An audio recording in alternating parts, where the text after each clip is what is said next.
I'm back. Did you guys miss me? I know I missed you guys, man. Nothing like Motogp. Let's get right to it. You know me, I don't mess around anyway. So great this season back, 21 races. So get used to this. If you don't like it, get used to it. I'm gonna be around for a little bit. Say goodbye to your wife and kids, or your husband and kids, whatever, because it's gonna be a long season. And remember, GP is life. Anyway, let's get right to it. Moto 3. Everybody's talking about Foggia this, Foggia that. You know, he got in trouble the way he should, as well he should. He got penalized because what they did in qualifying, and you know, that's what happened at Coda. And so it was kind of bullshit. But hey, it happens, man. They're Moto 3. They're kids. Anyway, I'm glad they got penalized. They should have.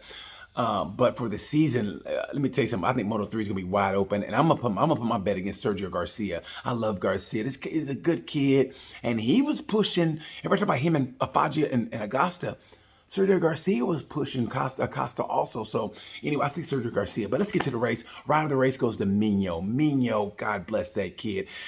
I was looking at old yearbook pictures, and I'd be damned. I don't know. Me and Mino were in the same grade. Yeah, that's how old he is. He's like the new Fanati. I mean, seriously, he's old. He's the old man of the group, but man, God bless him. I'm glad he won. He went through some bad luck in the last 5 years. He walked under ladders, crossing in front of black cats. He dropped some mirrors, whatever, man. He had the bad luck, but God bless him. I'm glad he won. He was the rider of the race. Heartbreak goes to Sasaki. I felt so bad for that kid. He was thinking, who are you going to eat? He was going to party, everything. And then what happened to him, I thought was bullshit. I mean, granted, he did, you know, the bike jerked a little bit, but it shouldn't have came apart like a Lego like that. So anyway, heartbreak goes to Sasaki, but Mino goes right of the race. Moto 2, Celestino Vietti won out by over 6 seconds. Yes, I hit right of the race. Watch out for him. He's going to be the dark horse and Moto 2. Moto 2's got 5 people that are going to win a championship. I'm going to put my money on Pedro Acosta. Good for him for getting 12th when he was dead last at one point. I'm going to say Sam Lowe's when he gets well. Augusto Fernandez. And I'm telling you, Aaron Canet. And Canet, if you saw him in Park Frame, man, you see him, he had the glasses on with the bow tie. He looks like a school teacher who's moonlighting as a male stripper, and he's happy that he's just been out released from jail early. Yeah, that's what he looks like. Anyway, I'm glad for Canet. I think Canet's going to be in the running. If Canet gets consistency, watch out for Canet. Consistency with Canet, it's plagued him. If he gets consistency, he's going to be in the running for the championship. I still think it's Pedro Acosta's championships to lose.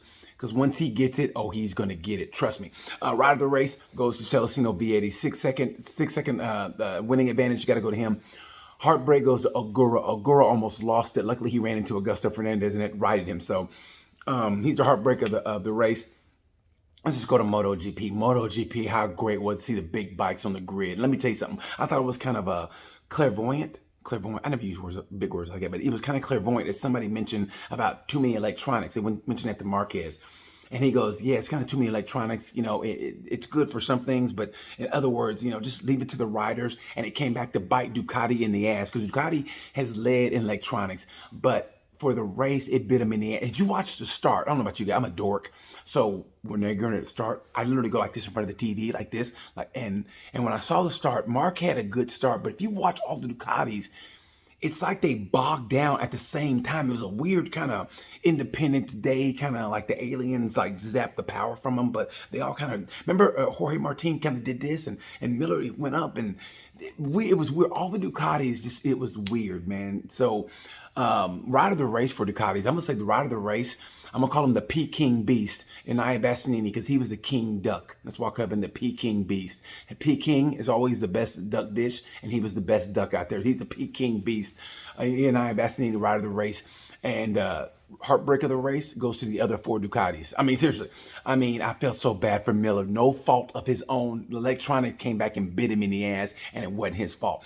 For Bagnaia and Martin, that hurt, but I think that was electronics. I mean, it was Bagnaia, but I think it was electronics also, and then Bezecchi. So I thought it was a good race. I thought it was a very good race. I just love how in its second year, Bastianini just raced like a veteran, a seasoned veteran. He waited, and then when it looked like Espargo was too far ahead, he goes, hey, it's time to go, and he went. And something that was interesting that Matt Dunn, he asked Marquez about basically what happened, and Marquez says, I wasn't fast enough. And I was like, wow, I didn't think everything here Marquez say that. But at the same time, these races, and it's true, these races are like being on vacation. You know how you do stuff on vacation that you wouldn't normally do, maybe sleep with strange people, or you get drunk like, every night of the week. Hopefully you don't only do that vacation, hopefully. If you do, I hope you're not a pilot.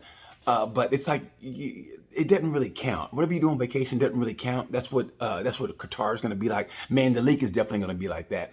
And Argentina a little bit, but because it's like Qatar, it's underneath the lights, it's special, but they never go back to that track. So it's different. Some of the bikes don't hook up there. And I think that's what Marquez is talking about, how the bike is new. So he hadn't really wrapped his head around it. And Marquez is the old man of the group now. So he said, stay calm and get these points. And I think that's how he's going to win the championship personally. If he wins it, he's going to win it by staying calm, keeping it rubber side up.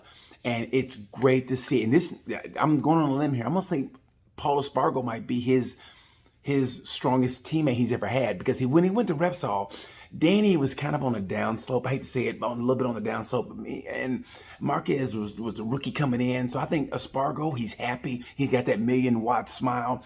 El Guapo, the good-looking bastard, is back. And so good for him. I'm glad he got a pole. I'm glad he got a podium. Brad Binder, if he qualifies like that at consistency at every race, Bender. I like how Bender talks like this. I love Bender. I call him Double B, B-Dub. If B-Dub qualifies at every race like he did in Qatar, he's going to be in contention for the championship. I'm going to say it like this. I don't know about you guys. I got the over-under at 10 different riders winning a race this year. That's a lot. 10 different riders. 21 races, 10 different riders. I'm going to say Marquez gets 3 victories. I'm going to say Marquez gets 4 victories. And the rest, I think, is going to other people. So I'm going on a ledge here, but hey, got to make it fun. So I'm going to say Marquez gets 4 victories, but it's going to be 10 different riders. And I say Marquez win the championship. That's what I say. But hey, I just like to see new blood on the podium. Congrats to Bastianini. Congrats to Brad Binder. And congrats to that good-looking bastard, Paul Espargaro. And also his brother, Elish. Elish did a number on Mark. He managed the tires. Mark said he couldn't manage the tires, but he got 5th. And once Suzuki irons out their qualifying woes, it's going to be a great season. I know I'm rambling, but I love the season. I think it's going to be great. I think, like I said, 10 different riders for this race. Like I said, Peking Beast, Anaya Bastianini, King of the Ducks.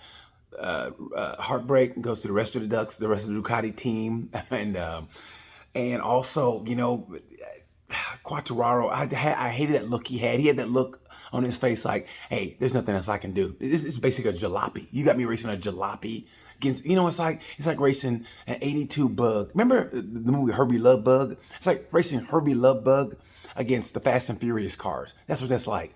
Yeah, it's cute and all, but you can't race the Toretta. Toretta, you can't race Toretta. And a Herbie Love Bug. Let's be honest here. So that's what he's dealing with. That's why he had that look on his face like, yeah, man, I can't do shit else. It's a jalopy. Anyway, thank you guys for watching again. I'm back. I know I'm a little, I'm not all the way sharp anyway, but hey, that's my review.